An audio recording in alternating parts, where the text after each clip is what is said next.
Awalnya mau kontrol ke dokter poliklinik. Sepertinya saya udah mulai sesak napas. Kemudian oleh istri saya diteruskan ke IGD. Selanjutnya yang tahu dia, karena saya sudah makin menurun kondisinya. Di ICU total 2 bulan lebih 3 hari. Jogja sebulan lebih sehari, di sini sebulan lebih 2 hari. Kita direkomendasikan, ini hanya bisa melalui air ambulan. Total 2 jam sampai Mandaya. Pada waktu Panas datang ke IGD Mandaya, kondisi pada saat itu terpasang alat tracheostomi, kemudian alat bantu pernapasan, dan kondisi pada saat itu sangat-sangat lemah. Complicated, makanya tuh multidisiplinary untuk ilmu kedokterannya ya. Dan ya syukurnya sih ya di rumah sakit ini kan kita kolaborasinya bagus sekali ya dengan sejawat dari KIC, intensive care, dengan bagian tropik infeksi, kemudian dengan bagian pulmo. Nah, semua bekerja sama dengan satu tim. Jadi perbaikannya signifikan sekali buat Pak Anas. Syukurnya tracheostominya bisa dilepas oleh kita dan dia pulang tanpa alat bantu pernapasan sama sekali. Banyak apa keistimewaan perkembangan yang pesat tuh. Berdiri dan melangkah. Tiap hari ada progres gitu loh, membaik. Senangnya ya Allah bisa duduk di sini sama Papa. Kita ibadah lagi berdua, memperbaiki diri. Amin.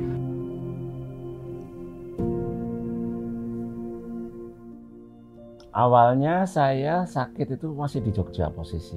Kemudian saya sebetulnya hanya awalnya mau kontrol ke dokter poliklinik. Setelah itu sepertinya saya udah mulai sesak napas. Kemudian oleh istri saya diteruskan ke IGD. Selanjutnya yang tahu dia, karena saya sudah makin menurun kondisinya. Suami saya mengalami sesak nafas ya. Iya. Sesak nafas dari hasil laboratoriumnya dirawat di ICU. Diagnosanya CKD stadium 5 sama pneumonia sama sepsis. Pada waktu Panas datang ke IGD Mandaya, kondisi pada saat itu kita bilang tidak baik ya. Kondisinya cukup lemah, walaupun memang pada saat itu Pak Anasnya sadar, terpasang alat tracheostomi, kemudian alat bantu pernapasan, dan kondisi pada saat itu sangat-sangat lemah. Kondisinya waktu itu cukup berat, dia mengalami kondisi yang namanya sepsis berat karena pneumonia. Dirinya menderita penyakit ginjal CKD stadium 5. Gejala yang muncul diantaranya adalah ketika saya batuk, itu dahaknya ada yang campur darah. Ketika saya diagnosis awal, itu saya sudah bilang begitu, saturasinya drop. Jadi paru-paru saya udah, ya entah kalau secara medis saya nggak ngerti. Ya dari ronsen foto paru-paru memang sudah putih semua. Sehingga sempat karena awalnya membaik terus menurun. Akhirnya curiga COVID, dicek COVID, hasilnya negatif terus. Dari ronsen fotonya parunya itu persis gambaran COVID. Putih semua seperti salju itu udah penuh. Di ICU total jadi 2 bulan lebih 3 hari. Jogja sebulan lebih sehari, di sini sebulan lebih 2 hari. Waktu itu pertimbangannya karena Bapak kondisinya ASA 4 ya. Sedang kalau memakai ambulan biasa, itu dari Jogja ke sini kan sekitar 8 jam. 6 jam lah paling cepat. Kita direkomendasikan, ini hanya bisa melalui air ambulan. Total 2 jam sampai Mandaya. Saya sebagai istri nih ya, istri yang sedikit mengerti medis lah ya. Saya merasa melihat dari sepsisnya sudah begitu berat, saya sendiri menyimpulkan Bapak ini perlu memakai alat yang namanya CRRT dalam jangka waktu cukup lama. Akhirnya Mandaya melalui Dokter Andi ya, saya diyakinkan oleh Dokter Andi, ya sudah. Saya langsung dari Jogja menuju Mandaya. Yang terpenting suami saya bisa mendapatkan jaminan dari Dokter Andi bahwa saya bisa pakai alat CRRT ini dalam jangka waktu lama. Jadi dia juga baru mengetahui bahwa dirinya menderita penyakit ginjal ini ya, CKD stadium 5 dan juga sudah menjalani pengobatan cuci darah atau hemodialisis. Nah, seperti kita tahu, pada kondisi-kondisi tertentu di mana pasien sedang menderita infeksi berat, sepsis berat karena pneumonia, itu tuh kita mesti melakukan cuci darah khusus, hemodialisis khusus dengan alat khusus dan kebetulan itu tersedia di Mandaya. Jadi Bapak Anas itu menjalani CRRT cukup lama ya di sini sampai kondisi klinisnya atau pneumonia perbaikan.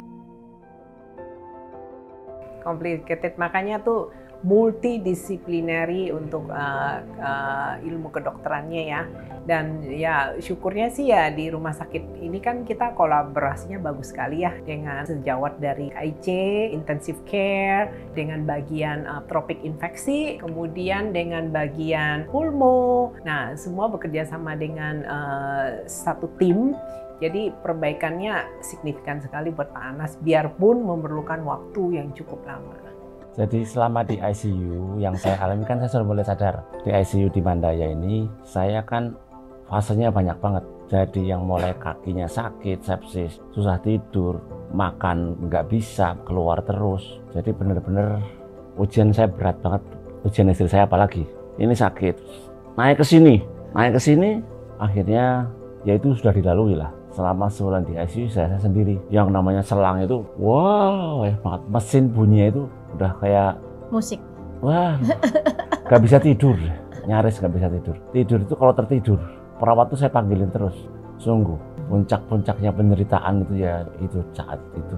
Pak Anas ini datang di awal itu kan kondisinya ngedrop, kita harus pakai obat-obatan untuk mensupport supaya dapat tekanan darah yang kita mau, denyut jantung yang kita mau, dan pakai ventilator 10 hari di awal. Kemudian dia masih swinging naik turun kayak ya roller coaster, udah enak, turun lagi, dan dia saat itu mutlak tergantung pada alat cuci darah seperti ini CRRT.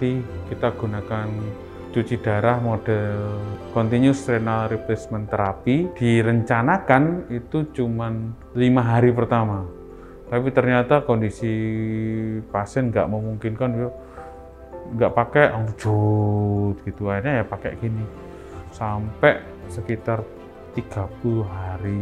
Bapak Anas itu menjalani CRRT cukup lama ya di sini sampai kondisi klinisnya atau pneumonia perbaikan. Dan syukurnya sih ya dia membaik, dia bisa lepas dari infeksinya dia, lepas dari ventilator. Syukurnya pada saat dia dipindahkan dari ICU, tracheostominya bisa dilepas oleh kita dan dia pulang tanpa alat bantu pernapasan sama sekali.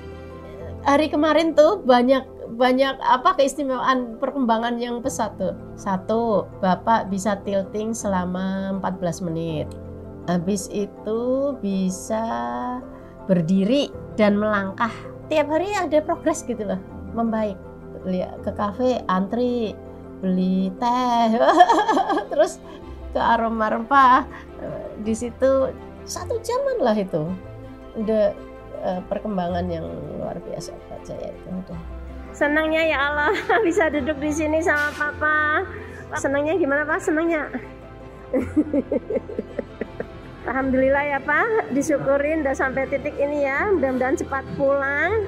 Kita ibadah lagi berdua, memperbaiki diri, beramal lagi buat orang banyak, buat keluarga tentunya ya Pak dulu ya. Terus buat orang banyak. Amin. Amin. Sekarang saya duduk di kursi roda, sudah bisa lebih lama, digeser juga sudah lebih lama. Tidak ada bantalan apapun. Kemarin hampir 1 jam lah sudah duduk di kursi roda, sudah bisa. Berdiri ya baru beberapa detik, tapi sudah disyukuri. Karena kaki ini tadinya nggak ada tenaganya sama sekali. Physically artinya perasaan saya, kalau dari orang yang tidur lama, saya dan fisik kesehatannya, saya sudah relatif normal sekarang.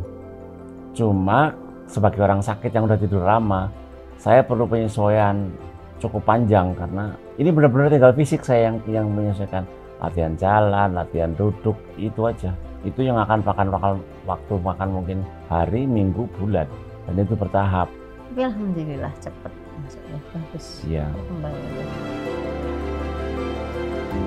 Saya berharap memang dalam kurang lebih tempo sebulan ke depan saya sudah mulai bisa berjalan pelan-pelan meskipun dengan alat bantu. Ya itu modal awal lah mungkin kalau sebulan ke depan untuk sebelum saya kembali ke Jogja. Saya sudah mencadangkan berdua dengan istri. Jika saya masih di kesempatan hidup kedua, ini kan kayak second chance ya. Saya ingin mempersiapkan hari akhir saya dengan lebih baik. Udah itu aja. Saya ingin ibadah dengan lebih baik, dengan bagaimanapun caranya saya berbuat baik kepada orang lain. Udah itu aja.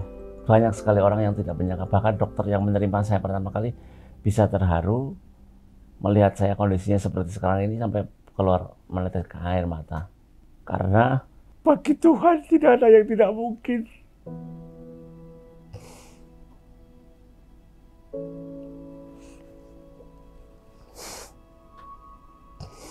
Kita harus percaya itu. Setidak mampunya kita, suatu saat, inilah cara Tuhan menunjukkan. Allah menunjukkan betapa besarnya Dia.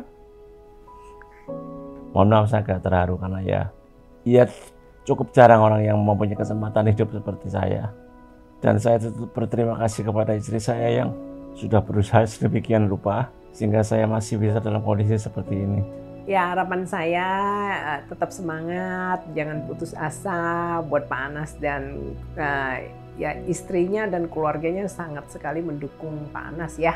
Nah, jadi untuk sementara tetap memperbaiki kondisi sampai maksimal, baru kita nanti rencanakan untuk tahap berikutnya seperti transplantasi ginjal. Kami sangat bersenang hati sekali, bersukacita atas Pak Anas, dan ini menjadi suatu bagian yang tidak terlupakan karena kami ikut serta dalam proses penyembuhan Pak Anas. Dan pesan kami untuk Pak Anas dan keluarga selalu sehat, semakin sehat dan sembuh sempurna. Semoga tetap sehat dan terus sehat. Semoga kita ketemunya nanti bukan di rumah sakit, jadi di tempat yang lebih menyenangkan. Umur itu yang punya Allah, Tuhan. Kita cuma sekedar ikhtiar. Maksimalkan saja ikhtiarnya. Bersandarlah pada Ia, itu saja. Dan berpasrah dirilah pada Dia. Itu pelajaran berharga yang saya dapat. Saya mungkin kurang terlalu telaten, mungkin nggak terlalu percaya diri, tidak rutin kontrol. Rutin kontrol ketika sudah mendesak, harusnya mungkin secara rutin ini kontrol rutin lab, minimal lab lah. Itu kan bisa lihat banyak hal.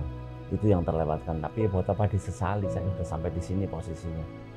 Sekarang saya tinggal ngambil hikmah dan sudah janji kami berdua, saya akan, kalau dikasih kesempatan, saya akan memperbaiki masa sisa hidup saya dengan segala kemampuan yang saya punya.